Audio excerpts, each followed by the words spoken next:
Graças e paz, irmãos. Vamos abrir nossas Bíblias lá em profeta Isaías.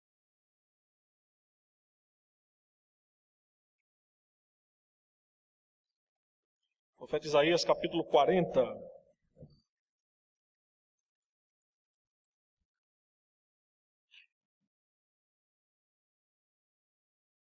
Livro do profeta Isaías, capítulo 40.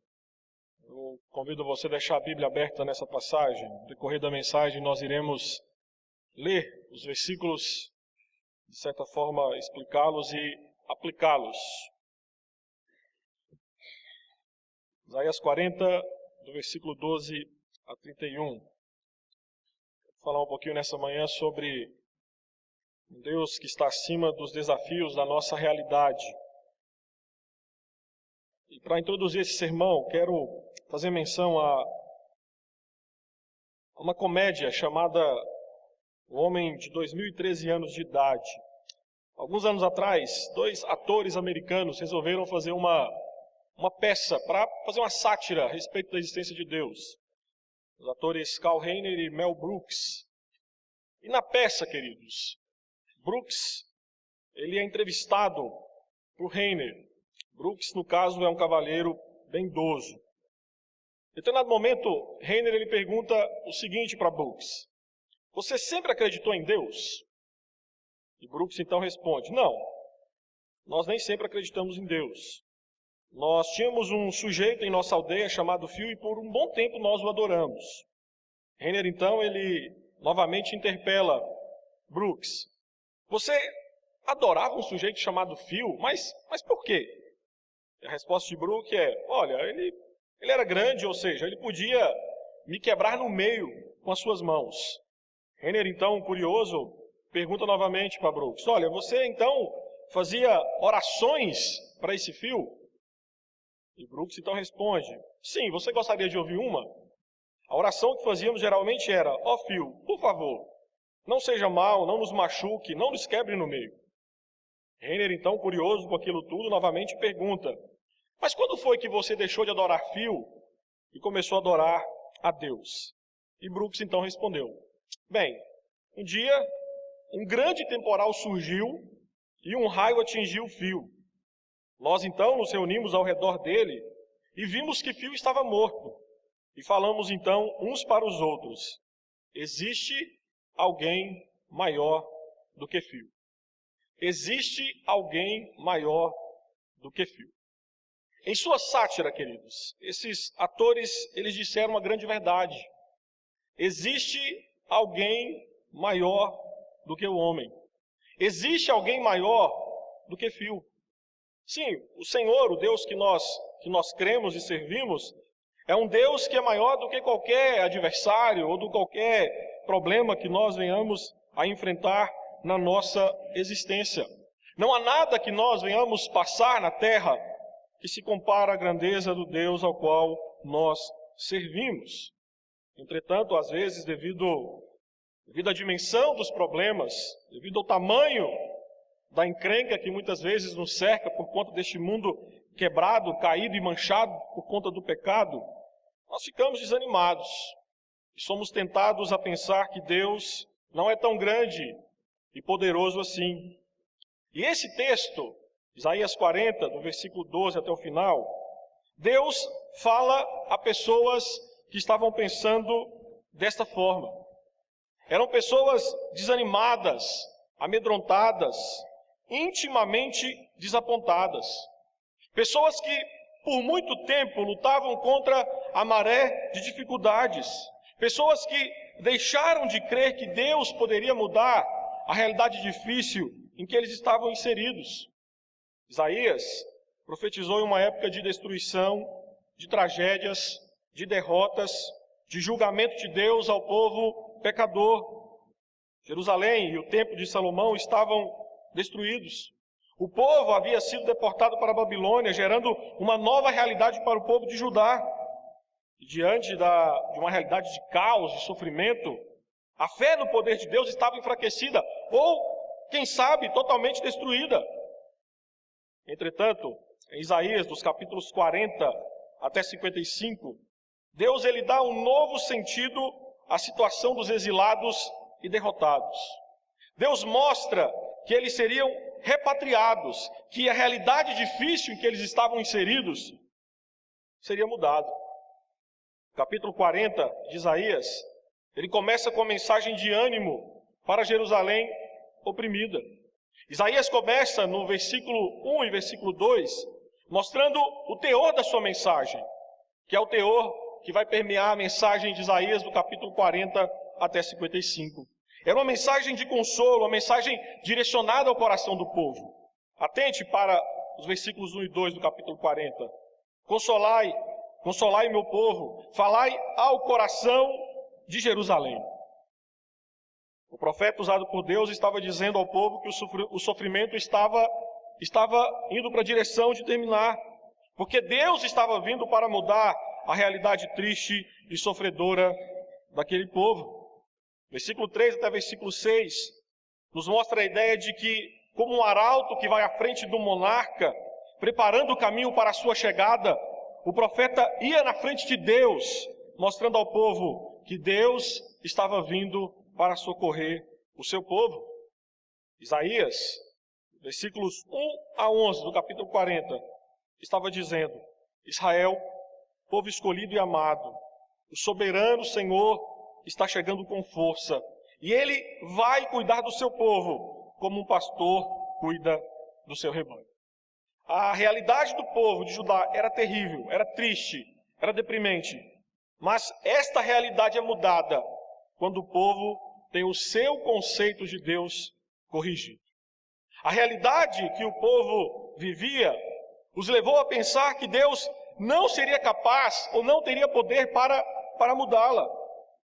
Deus, então, do versículo 12 em diante, ele passa a mostrar ao povo que a sua autoridade, o seu poder, a sua sabedoria são ilimitados.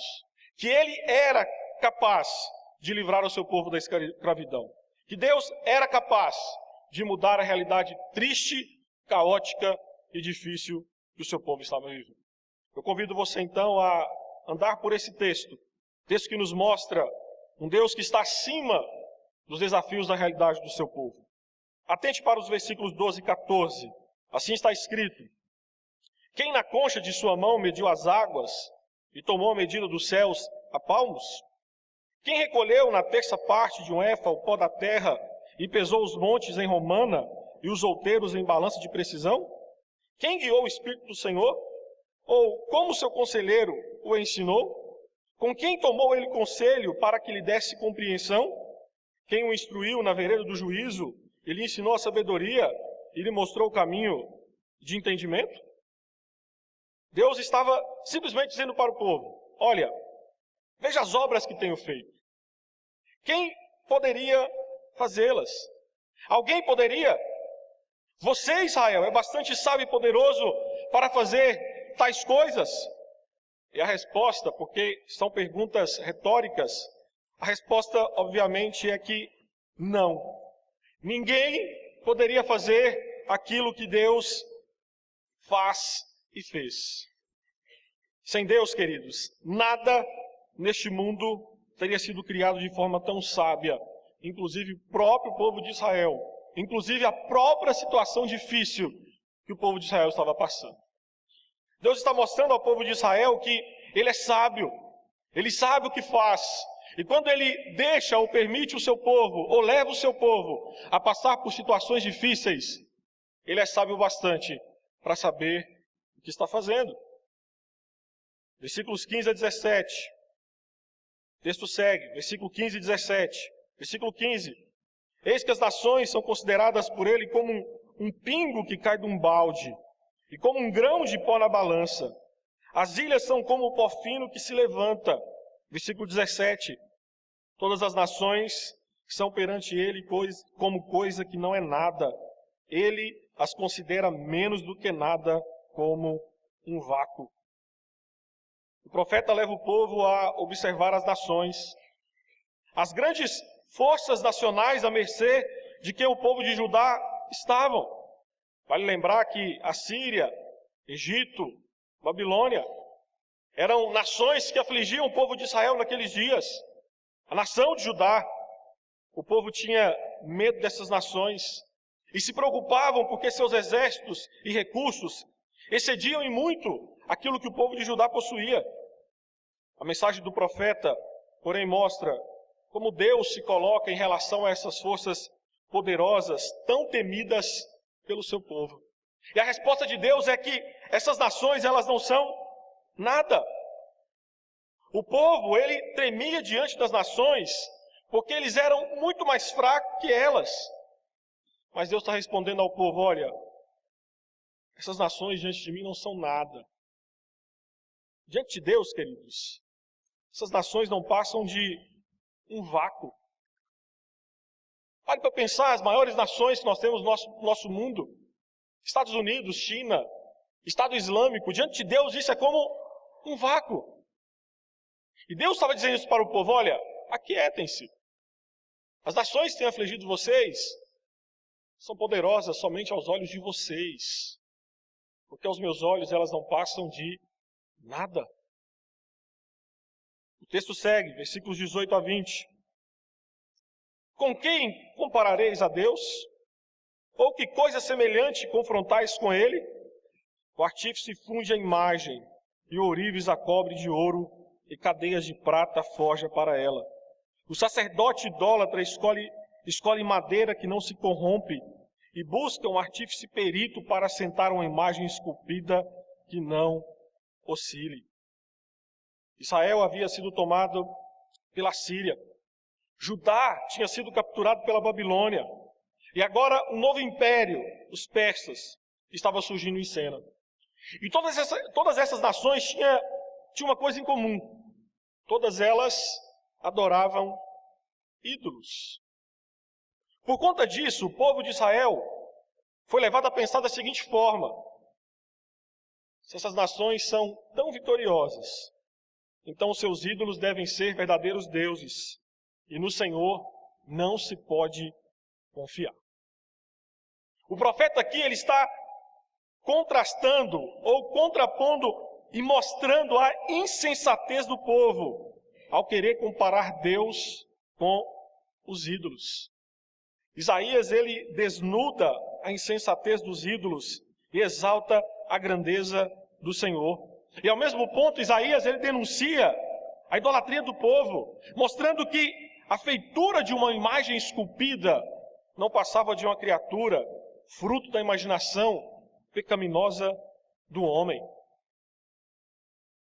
O povo judeu não tinha o que temer, porque aqueles ídolos que aquelas nações seguiam, criam e serviam, eram frutos da imaginação dos seus corações.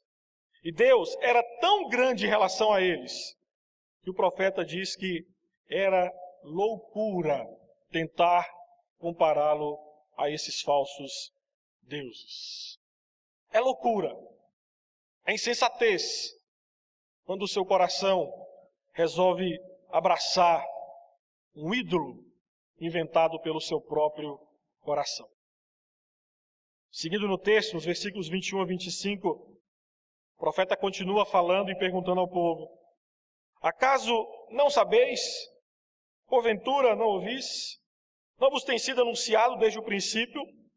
Ou não atentaste para os fundamentos da terra? Ele é o que está sentado sobre a redondeza da terra, cujos moradores são como gafanhotos. É ele quem estende os céus como cortina e os desenrola como tenda para neles habitar. É ele quem reduz a nada os príncipes e torna em nulidade os juízes da terra. Mal foram plantados e semeados, mal se arraigou na terra o seu tronco, já se secam quando um sopro passa por eles e uma tempestade os leva como palha. A quem, pois, me comparareis para que eu lhe seja igual? Diz o santo. O profeta, nesse ponto, ele convida o povo a observar o mundo, a considerar o tamanho, a variedade, a complexidade do mundo em que nós estamos inseridos. E a lógica do profeta é que figuras insignificantes, nós, seres humanos, somos em comparação ao planeta onde nós vivemos. Entretanto, o profeta diz: e o que é todo esse planeta em comparação a Deus? O mundo os fazia pequenos. O mundo torna o homem um ser pequeno. Isaías diz que Deus torna o mundo pequeno diante de si. Deus é maior que o mundo e tudo o que nele há. E o profeta ainda segue dizendo sobre personalidades do mundo. Ele fala sobre os governantes, sobre os juízes cujas leis e políticas determinavam o bem-estar do povo de Israel, do povo de Judá. Os seus dominadores naqueles dias tinham o poder em si de lançar o mundo todo em guerra. Deus, então, através do profeta, está perguntando ao povo: vocês já acham que são as grandes personalidades, os reis, os príncipes, os juízes, que determinam de fato o andamento do mundo? E a resposta do Senhor é bem clara: não. Porque existe alguém maior do que míseros homens que detêm em suas mãos qualquer tipo de autoridade. Esse Deus que faz com que o mundo seja tão insignificante diante de si é aquele que governa sobre tudo e sobre todos. E no versículo 26, o profeta ainda expressa: levantai ao alto os olhos e vede, quem criou estas coisas? Aquele que faz sair o seu exército de estrelas, todas bem contadas, as quais ele chama pelo nome, por ser ele grande em força e forte em poder, nenhuma só vem a faltar. Deus mostra as estrelas, e ele diz ao povo: olha, quem as colocou no espaço fui eu. Eu as criei, eu as coloquei no espaço, eu as conheço pelo nome, e eu as chamo, e elas têm que se apresentar diante de mim.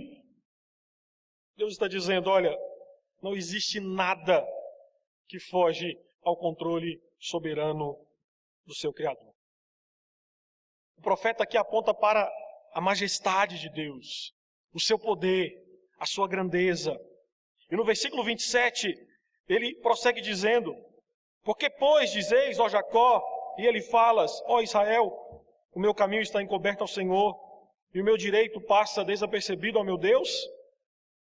O povo estava pensando que esse Deus grandioso, que é descrito pelo profeta, havia se esquecido deles. E eles estavam se queixando disto. O povo no cativeiro estava pensando que Deus os havia abandonado. E Deus está mostrando que Ele não se esqueceu, Ele não abandonou o seu povo, mas que Ele está vendo, está cuidando do seu povo, mesmo no cativeiro. O povo estava pensando que Deus era muito grande para cuidar. E Deus aqui está dizendo: não, o certo é que Ele é grande demais para falhar.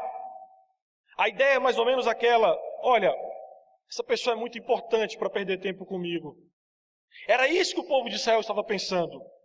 Esse Deus é muito grande para perder tempo comigo. E o profeta está dizendo: não, esse Deus, Ele é muito grande para falhar em atender e socorrer o seu povo.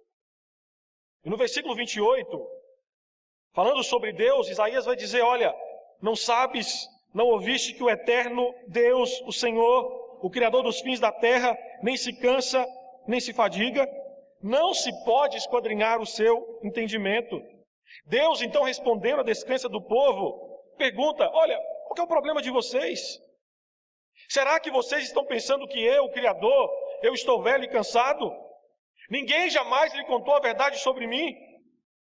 E Deus deixa muito claro para o seu povo que Ele nunca é fraco, que Ele nunca falha. Deus aqui está mostrando para o povo que a queixa deles é totalmente infundada, pois Ele está controlando todos os fatos da história e existência do seu povo. Versículos 29 a 31. O profeta encerra essa passagem dizendo: faz forte ao cansado e multiplica as forças ao que não tem nenhum vigor. Os jovens se cansam e se fadigam, e os moços de exausto caem. Mas os que esperam no Senhor renovam as suas forças, sobem com asas como águias, correm e não se cansam, caminham e não se fatigam. O paralelo que Isaías faz aqui é muito interessante, porque os jovens, eles parecem ser modelos de energia e força ilimitadas, mas até eles, quando exageram, ficam cansados e até caem de exaustão. E Deus aqui está mostrando que toda a força humana é limitada. Diante de Deus, todos os homens são fracos. Versículos 29 a 31 fazem a transição do grande poder exercido por Deus para o seu grande poder comunicado, a ser experimentado pelo seu povo através da fé expressa na palavra esperam. Assim, o lembrete final da fragilidade humana abre caminho para a total dependência de Deus. Essa expressão, renovarão as suas forças, lá no hebraico é literalmente mudança de força, ou trocar uma coisa velha por uma coisa nova. Deus estava dizendo ao povo naqueles dias, para aqueles que esperam em Deus, Ele sempre dá novas forças. De forma que esse homem que recebe nova força da parte de Deus pode ser comparado com uma águia, que é uma figura de força incansável.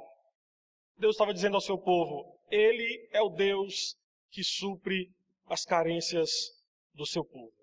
E mesmo no cativeiro, os que esperam no Senhor seriam fortalecidos, iriam ver a realidade dura em que estavam vivendo, estavam inseridos, sendo transformados. Esse texto, queridos, é exatamente para pessoas que estão vivendo ou enfrentando uma realidade difícil, dura, triste. Neste texto, Isaías, ao falar da doutrina da majestade de Deus, ele faz 3 perguntas em nome de Deus aos israelitas desiludidos e abatidos. E a minha aplicação dessa mensagem serão essas 3 perguntas que eu direciono a você nessa manhã. A primeira está no versículo 25. Com quem vocês vão me comparar? Quem se assemelha a mim? Pergunta o santo. Essa pergunta reprova ideias erradas a respeito de Deus. Essa pergunta, ela corrige ideias erradas que temos a respeito de Deus. Lutero, em algum momento da sua vida, falando com Erasmo, ele se expressou da seguinte forma: Erasmo, suas ideias a respeito de Deus são muito humanas. Muitos de nós pensamos isto a respeito de Deus. Em algumas situações, das mais difíceis principalmente, nossos pensamentos a respeito de Deus não são suficientemente grandes. Como somos finitos e fracos, pensamos que em alguns pontos Deus também é, e achamos difícil crer de modo diferente. Pensamos em alguns momentos que Deus, Ele é muito semelhante a nós. Nietzsche, ele já falava sobre isso. Ele disse que o homem, em seu orgulho, criou a Deus a sua imagem e semelhança. Às vezes, somos levados a pensar que uma doença é grande demais para Deus. Ou somos levados a pensar que Deus não tem condições ou poder de abrir uma porta de emprego. Existem momentos em que as situações difíceis, conflitantes em que vivemos, nos levam a reduzir Deus a um ser finito e limitado como nós. Contudo, esta palavra de Isaías é para mim e para você, que muitas vezes temos pensado isto a respeito de Deus. O profeta diz: quem é semelhante a Deus? Quem se compara a Ele? Esse Deus ao qual nós servimos, Ele está acima da sua criação. Ele está acima das poderosas nações. Ele está acima das grandes personalidades do mundo. Nada e nem ninguém tem mais poder do que Ele. O nosso Deus está acima das crises de desemprego em que nós estamos inseridos. O Deus que nós servimos está acima das mais terríveis doenças que podem bater à nossa porta.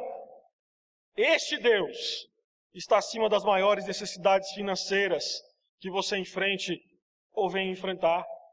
Ele tem total poder para mudar a sua realidade, porque Ele é o Deus que está acima dos desafios que eu e você enfrentamos todos os dias. Esse Deus, Ele é incomparável. Esse Deus incomparável, Ele enviou o seu Filho, e enquanto Ele esteve entre nós, Ele também dominou sobre todas as coisas da criação. Jesus Cristo é incomparável, bem como seu Pai é incomparável. A segunda pergunta e segunda aplicação está no versículo 27. Por que você reclama, ó Jacó, e por que se queixa, ó Israel? O Senhor não se interessa pela minha situação, e o meu Deus não considera a minha causa? Esta pergunta, ela censura os pensamentos errados a respeito de nós mesmos. Esta pergunta, ela corrige pensamentos errados a respeito de nós mesmos. Deus está dizendo nesse texto que Ele não nos abandona, como jamais abandona ninguém a quem Ele dedica o seu amor redentor. Por isso é falso, é irreverente acusar Deus de esquecer, desprezar ou perder o interesse pela situação e necessidades do seu povo. Se você tem se resignado com a ideia de que Deus o abandonou, busque a graça para se sentir envergonhado. Tal pessimismo derivado da incredulidade desonra profundamente o nosso grande Deus e Salvador. Mas eu sei que em algumas situações, devido à realidade dura em que você está inserido ou que nós estamos vivendo, as dificuldades, os problemas, nos leva ou nos tenta a pensar que Deus se esqueceu de nós. Isaías está corrigindo isto de nós. Ele está dizendo, olha, o Deus incomparável, aquele que chama as estrelas pelo nome, aquele que criou todas as coisas de forma sábia, Ele sabe onde e como você está. Reverendo Hermes, em um dos seus livros, registrou o seguinte: Deus, o nosso Pai, cuida de cada um de nós como se fôssemos o único que Ele teria para cuidar. Ele cuida pessoalmente de nós. E para você que entrou aqui nessa manhã, quem sabe pensando que Deus se esqueceu de você, eu quero te falar que há diante de nós a Santa Ceia, uma das demonstrações mais claras de como Deus se preocupa e ama a cada um dos seus filhos. Cristo, ao fazer-se homem, viver entre nós, o fez por amor a criaturas caídas e quebradas pelo pecado.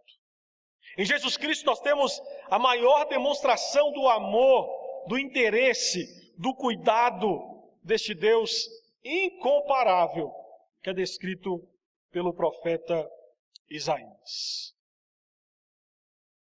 E a última pergunta e a última aplicação está no versículo 28. Será que você não sabe? Nunca ouviu falar? O Senhor é o Deus eterno, o Criador de toda a terra. Ele não se cansa, nem fica exausto. Essa pergunta e afirmação afirma a imutabilidade de Deus. Aponta para a imutabilidade do Deus ao qual nós servimos. E neste texto, nessa parte, como um todo, Deus está mostrando para nós que Ele não é igual a você, homem fraco, que se cansa, que fica exausto, que é limitado, que é débil. Não. Deus é incomparável. Deus é diferente. Deus está acima. E quem sabe a realidade que você está vivendo está dura, está complicada, que às vezes tem levado você à exaustão, ou até mesmo pensar no pior.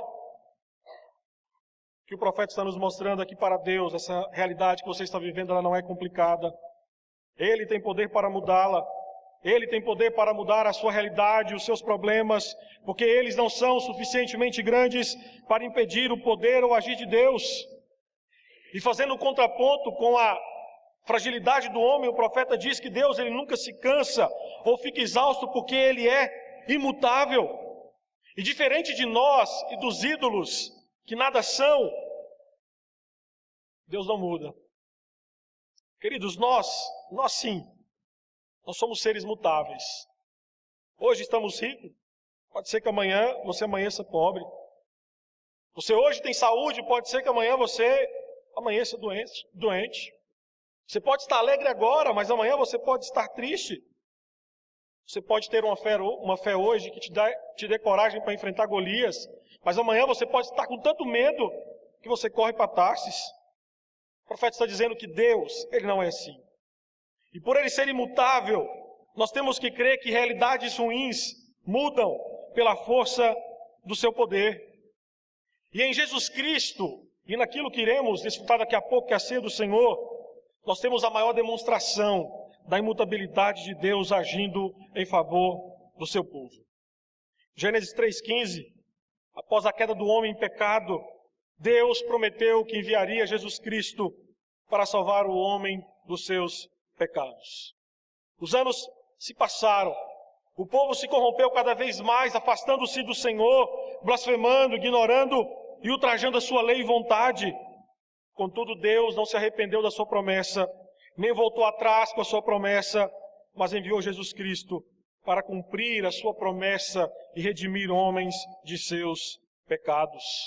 Deus, Ele não se cansou, nem ficou exausto diante da depravação dos homens, mas enviou o seu Filho Jesus Cristo para perdoar e salvar homens dessa depravação. Por isso, se nesta manhã você entrou aqui com as coisas não indo muito bem na sua vida, através do profeta Isaías, Deus está dizendo a você, simplesmente deposite a sua confiança neste Deus imutável e espere pacientemente. Se as suas forças estão se esgotando, se as dificuldades da vida têm levado você a pensar em desistir, não faça isso. Confie em Deus e suas forças serão renovadas por Ele. Ele é fonte de renovo, de socorro, de sustento, de alegria, de vida para aqueles que nele esperam. Há uma canção do nosso hinário, no 318, que a segunda estrofe diz: vocês, cansados, tristes, sem alento, deixai-vos de chorar. Se onipotente é vosso mestre, por que desanimar? E o refrão diz: pois os que esperam no Senhor renovar-se-ão, crescerão em vigor, subirão até as alturas, correrão e sem fadigas andarão, sem se cansar, voarão e nas alturas como águias serão. Essas são as palavras do hino 318.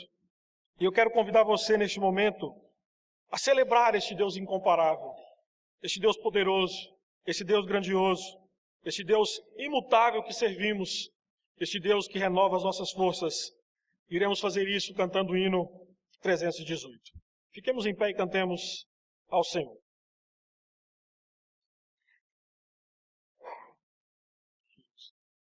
Os nossos irmãos que vieram preparados para ofertar e dizimar, este é o momento. Enquanto estaremos cantando este hino, se você veio preparado, a oportunidade de você vir à frente e ofertar e dizimar. Aqueles que nos visitam nesta manhã, não se constranjam com aquilo que os membros dessa igreja irão fazer agora. Nós entendemos que é um privilégio, é um prazer poder servir ao Senhor com aquilo que o Senhor tem nos dado, com os nossos recursos e dízimos.